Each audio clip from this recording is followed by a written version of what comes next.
Welcome back to the Demon Slayer Comparison Series. Today we'll be breaking down episode 5 of the District Arc, which covers chapters 77, 78, 79, and 4 pages of chapter 80. Because of everyone's feedback, we'll be bringing back the numbers section this time. It'll be at the end of the video to properly conclude the comparison. So without further ado, let's start comparing. Since this episode covers more than 3 chapters instead of the usual 2, we'll have less anime exclusive content this time around, as pretty much everything here is canonically accurate. That being said, the beginning of this episode actually kicks off in anime exclusive territory as we watch Uzui search for his missing wife in the Kirimise area. After he finds her and the opening ends, we can officially start the adaptation process of chapter 77 as Uzui is giving Hinatsuru the antidote. This section has a lot more word of mouth dialogue this time around as Hinatsuru explains everything that the narrator would normally say about how she wound up as a hostage in the first place. Well, except for the first panel of the chapter that explains more about the Kirimise. As for the narrated section on the next page, all this information is relayed by Hinatsuru to Uzui before she tells him to leave her behind on the page prior. This right here is technically the first thing she says to Uzui in the manga, but in the anime we get some additional lines of Hinatsuru apologizing as well as Uzui telling her not to speak. We also get to see Uzui's ninja handiwork a little bit earlier this time as Hinatsuru is explaining the situation to Uzui, whereas we would normally see this around the time Uzui hugs Hinatsuru. Moving on, as Uzui is heading out to the battlefield and stops to listen to the ground, he says simply that there's something down there, but the manga actually provides us with some narration instead by saying that there's a hole that only a child could fit through leading to a large cavern. This isn't the only narrated section that was left out, however. We also lose some information about how Uzui's swords work, or more precisely how we don't know how they work. Apparently everyone that was hit by his attacks die anyways, so no one really knows what they do. It's also worth mentioning that we get a closer view of Uzui's attack in the manga. After Uzui sound slashes the ground, we go back to the standoff between Tanjiro and Daki. There are some interesting changes in this part. To start, Tanjiro's stance is completely different this time, likely because this is the pose he struck at the end of the last episode during that anime exclusive bit, whereas the stance he has in the manga is the same one from the end of chapter 76. Props to the anime and the manga for this attention to detail. After Daki points out that Tanjiro's sword got chipped, we get the depiction that Tanjiro didn't already know that his sword was chipped as he examines his blade further. See, in the manga, it's unclear whether Tanjiro already knew this fact, but this actually leads us into one of the things I couldn't talk about last episode. The thing is, right after the scuffle with Daki last episode, you would think that we could see Tanjiro's chipped blade right away, but that's not the case in either the anime nor the manga, regardless of how close the shot of his sword is. To be fair, this is a plot point that was meant to be revealed later on, but it is a bit at odds with the reality of the situation. Back in Viz Media territory, after Tanjiro defends Haganezuka, they translate Daki saying Tanjiro is shaking again, as if he's scared or something, when it's actually the entire ground that's shaking. To be fair though, this wasn't properly portrayed in the manga as we don't see Uzui performing another attack in the background. And it's around this time where Tanjiro rationalizes why his blade got chipped in the first place. Funny enough, he decides to relocate his lines to the narrator's speech bubbles partway through before getting into how Hinokami Kagura affects his body. And speaking of that, the panel of Tanjiro struggling to do multiple Hinokami Kagura strikes is now its own little anime exclusive bit. Here we see Zenitsu and Inosuke duking it out a little bit before Tanjiro tries to do continuous attacks with the breathing technique before falling to the ground. People might say this breaks up the narration a bit too much, but it's a nice respite before things start to get wild again. Also, it's always cool to see Zenitsu wielding his sword while he's awake. Back in reality, round 2 of Tanjiro vs Daki is about to begin. This fight is even crazier than the last one, so let's break it down while we compare. The battle resumes the same way it started, with Daki's 4 obi strands charging Tanjiro as the camera pulls into his face. But things are a little different this time as Tanjiro switches his sword techniques from water breathing to Hinokami Kagura to deflect the attack. The first move that Tanjiro performs is Raging Sun with 2 successive slashes, each for 2 different obi strands, although only 3 strands are illustrated in the manga. The slashes that do come from Hinokami Kagura seem to lack the light gradients of water breathing, instead relying on solid colors for both the thickest part as well as the 2 thinner parts around the base of the attack. These colors in particular do change depending on the attack, but that doesn't apply to the remnant effects outside the base of the slash. The fire effects themselves always have the same color scheme, from yellow to red to black. This never seems to change regardless of what Tanjiro does. For example, after he uses Raging Sun, his breathing leaves behind a fire trail with the same effect. But while the effect is the same, Tanjiro's movement is always different. By essentially forcing these effects to be dynamic, it elicits a reactionary response and flows differently each time. Just like lava, it's very thick in how it moves, and chunks of it only break off when he's moving really fast like he is in this cut. Depending on how close the camera is, we also see some additional details like the roughness of the edges or some extra inserted black outlining of the yellow center. All in all though, this effect inherits some of what made water breathing so great by adding its own little twists here and there. It's also animated on 2s and 1s just like water breathing is. Back to this cut, as Tanjiro is charging in, we no longer see Daki put her hand up to her ear as she listens to the sound of Tanjiro's breathing, but we do get to see Tanjiro make an extra step before performing Flame Dance. And after Tanjiro misses that attack and activates Fake Rainbow to escape, we see Daki acting a little more confused this time as she pans the battlefield looking for him. There is some narration in the manga about how Fake Rainbow works that doesn't exist in the anime unfortunately, like how it uses twists and rotations to confuse an enemy. Everything else here is pretty spot on though.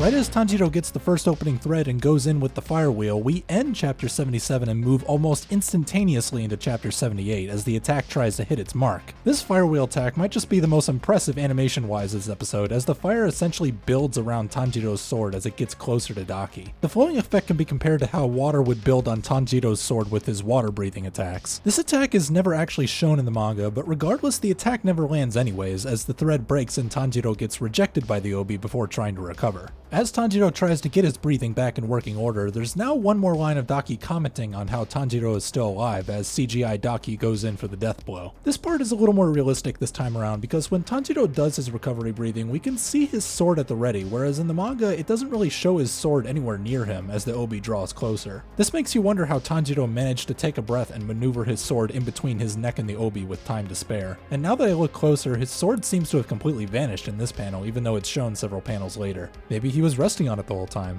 That's kind of dangerous. So far this fight has been extremely faithful to the manga without any real standout anime exclusive scenes to speak of. Naturally there are more cuts than panels in this fight, but it's remarkably in tune with everything the manga has shown thus far. And that same energy continues as Daki skids out while Tanjiro flies through the air before landing and starting a flurry of exchanges. Now this is where Ufotable finally gets the chance to cut loose a little bit from the constraints of the manga's choreography as CG Tanjiro slashes and sidesteps CG Daki's attacks. I say CG like it's a bad thing, but it's really not. I love the movement that's on display here. It reminds me of when Tanjiro was fighting the Balls of Death from Season 1. It's so uncharacteristically quick and snappy. It uses a lot of the techniques I mentioned in the last video when Tanjiro was flying through the air slashing the Obi strands that would free Koinatsu. What I didn't mention is that in addition to the sword glow leading up to the next sudden movement change, there's a blink and you'll miss it camera blur that comes with any collision during not just this exchange, but the entirety of the fight. It's almost like motion blur in a video game. It sells the effect of impact movement that can be hard to depict in an anime medium sometimes. As the camera wobbles around, you can also notice some spark effects as well as some wavy design patterns on the Obi as it travels at Mach speed. There seems to be some potential aliasing issues here and there, but it's hardly noticeable in motion. Right before Tanjiro is about to do another Hinokami Kagura attack, we get a much needed break with a flashback of Tanjiro talking to Kiyo. This part is pretty much picture perfect with the manga. There really isn't too much to mention here. So now that break time is over, we go right back into battle, although this round is basically over at this point. We do get some additional lines from Tanjiro though. After he backs up from his last collision, we hear him comment about how well he's performing as his body temperature rises, and how it allows him to keep up with an upper rank demon. However, this line is actually relocated from after Daki comments about how interesting the battle is in the manga. Well, at least some of it, just the part of how his body temperature is rising is actually the only new part here. And now it's time for the part you've all been waiting for, the next Viz Media flub. As Tanjiro says he won't let anyone else die, he mentions Hinatsuru for some bizarre reason. Why would Tanjiro think Hinatsuru is dead here? He should have no idea what's going on with her right now. Hinatsuru's name is never mentioned in any other version, nor in the kanji of the raw scans. Regardless, this section is still pretty spot on, although we do get some additional background footage of everyone who's died up to this point. Up to where Tanjiro charges in, this is where we get our first commercial break cut. The chapter doesn't actually end here like usual though. As far as the commercial break cuts go, I managed to actually find a match this time. The first cut is a redrawing from the middle panel of the last page on chapter 76, and the second cut comes from the title page on chapter 79. Moving on from that fight, we now start following Inosuke again as he searches for the demon hole. We finally get some more anime exclusive content here as Inosuke emerges from the floorboards to scare the women and trance around while saying he can sense the demon. something he normally says after he finds the hole. And speaking of that hole, we see him dig it up like Levi before he goes head first in. While this new part is funny, it doesn't make the most amount of sense. After all, where did Inosuke emerge from? Did he already dig a hole and decide to come out? It seems like he was always on the bottom floor because we didn't see him go down. Either way, it's funny, so we can let it slide. Unfortunately, we miss out on how the women react to Inosuke dislocating his joints afterwards, but we do get to see them react to him slamming his face in the hole. Most of his climb through the demon hole is pretty much the same, although as Inosuke uses his exorcist movement to snake his way through, we do get some additional lines of him saying how long the hole is, as well as how he's getting closer and closer to the demon's presence. And once we watch him fly out of the hole, we see him staring at all the trapped humans while wondering what the hell all this is. This is such a cool shot in both the anime and the manga, although Inosuke isn't shown in the manga.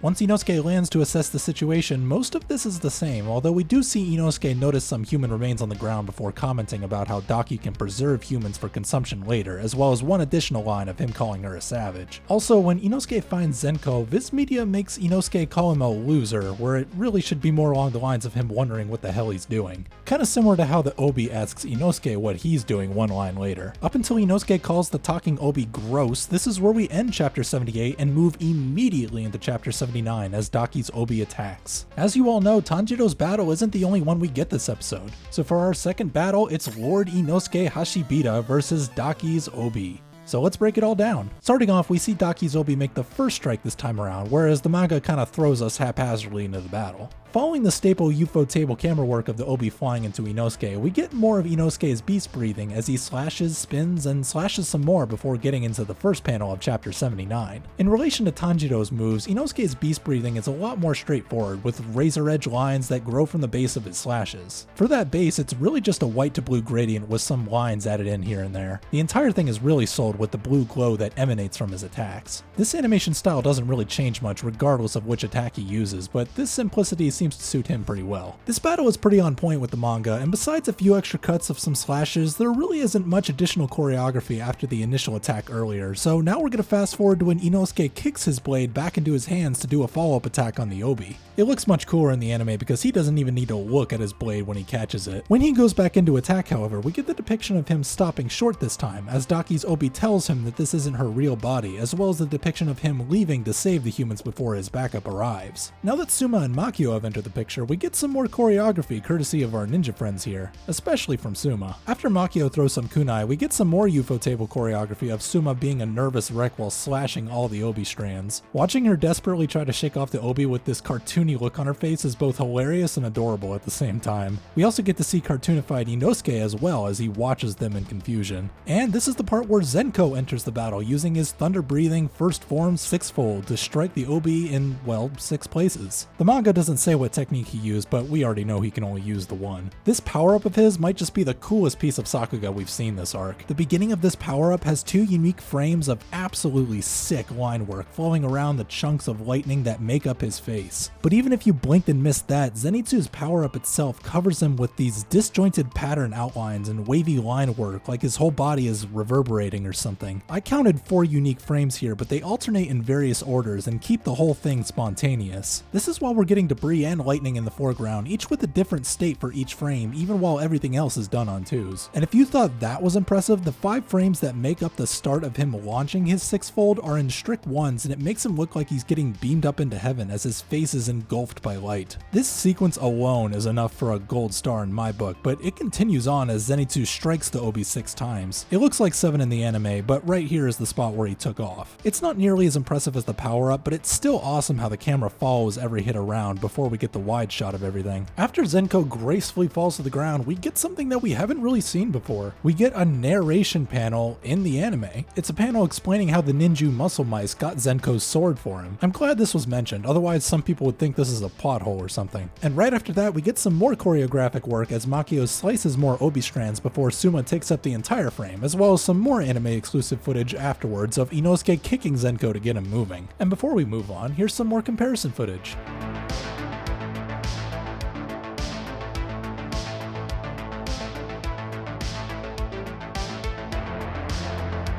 All the way up to where Uzui arrives and apologizes to the girls for taking so long, we get one additional line of him saying that they look well before we finish chapter 79. Well, not really. There's still technically one page left of this chapter, but that'll have to wait as the anime decides to move into chapter 80 instead, as Makio reminisces about her past with Uzui. Now in chapter 80, we start off immediately with another translation error. But it's not actually Viz Media this time, it's actually Crunchyroll. Makio is meant to say it wasn't always like this, but instead she says he wasn't always like this. Almost like Uzui changed at some point or something. Although I guess he still could have changed at some point, but we'll have to find out in future episodes. Personally, I believe she's meant to infer that her life wasn't always treasured like it is now by Uzui. That still doesn't mean we don't get some Viz Media errors though, because during the narration by Makio about their lives as Konoichi, they made her say that she was allowed to fall back when their lives felt threatened, whereas it should be something more along the lines of them always putting their mission above their lives. Viz Media's translation is at odds with how she and Uzui describe their occupation, as well as the juxtaposition of Uzui telling the three of them to preserve their lives. Besides that though, the entire flashback section itself is pretty spot on with the manga, with only one additional line of Makio agreeing with Hinatsuru before we jump back into present time.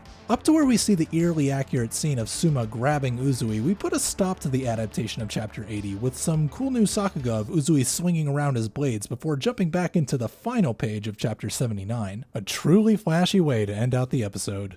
Now that we're done comparing, it's numbers time. Episode 5 had a normal runtime of about 24 minutes with just about 20 minutes of canonical content. Of this content, we were left with a total of 322 unique cuts, adapted from a little more than 3 chapters with a total of 59 pages and 231 panels. That leaves us with a nice amount of 91 anime exclusive cuts this time around. For the amount that this episode adapted, this number might seem higher than usual, but most of this was cancelled out with all the extra cuts of the fight scenes that UFO brought to the table. So far this episode was the biggest one out of any one thus far. Likewise, this comparison was quite the undertaking this time around, so now more than ever it would mean the world to me if you all could like the video, share it with a friend, and subscribe if you haven't already. I love making videos like this, and with just these few things you can all help me keep the dream alive. Well, that's all for me today. As always, I hope you all have a fantastic day. This is Registry, signing off.